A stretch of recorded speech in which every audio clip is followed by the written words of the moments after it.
in terms of the biological soundness of it, it sounds plausible a priori that you need to start with a certain number of calories just to get going, right? Your body needs maybe 1,000 calories just to survive.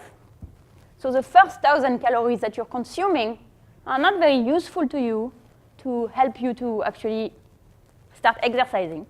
Then once you are alive, the next calories will start being useful. So a priori, maybe there was some plausibility to this theory. Certainly was his theory. So that means that he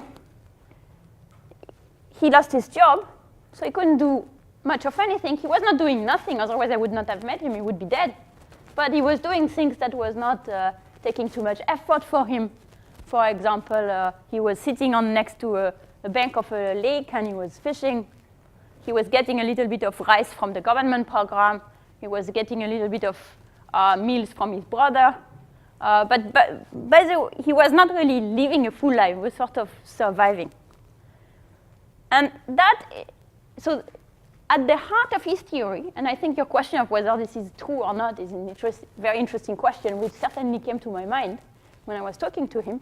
But at the heart of his theory was this like purely biological mechanism. And then on top of this biological mechanism, other things sort of crept up, which is, one is the fact that he was not doing anything and that his kids were gone. That made him depressed. So then it gave him very low energy to actually do anything. So even if his theory was wrong, it sort of became trapped in a poverty trap that may have been more of a psychological one, because he was there sitting all alone in his hut, unable to do anything, thinking that he was worthless, therefore in some sense becoming worthless. There are other parts of his stories where we start seeing other bits of poverty trap. For example, what happened with this kid? So the kid who had to drop out of school to start working as a construction worker was actually a bright kid.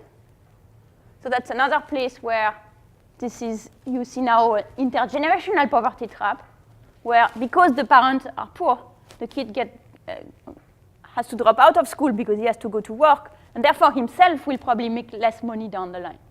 And that's another thing where we have to ask exactly the same question you were asking before.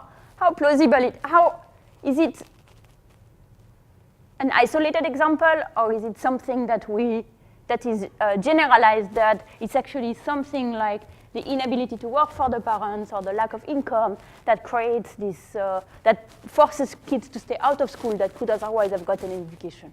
That's another kind of place where we can find potentially a poverty trap, where the kid got some schools, he got a few years of school, but maybe not enough for it to be sufficient for him to actually get a good job down the line. So, and for himself, he couldn't work as a construction worker because he was too weak for the basic jobs, which require some strength, and too unskilled for the better jobs, and too old to be an apprentice like his kids. So he was kind of trapped. So what else is happening in his story that you would think, why did they have to, even if we accept the biological mechanism, which I want to go back into in detail in a moment, something else could have happened. So for example, instead of, if we're thinking that his being out of a job is a temporary phenomenon, maybe he could have gotten a loan to sustain his family so that the kid could actually at least stay in school until the time for him is to graduate. Then at least you wouldn't have that intergenerational trap. So that's another, so at the heart of it we have that biological phenomenon, and then other things sort of creep in that maintain him in this position, that creates the poverty trap. So what I want to do now is to go through the biological story in detail, and then we are going to see how the other thing kind of add up, creep in and create that trap.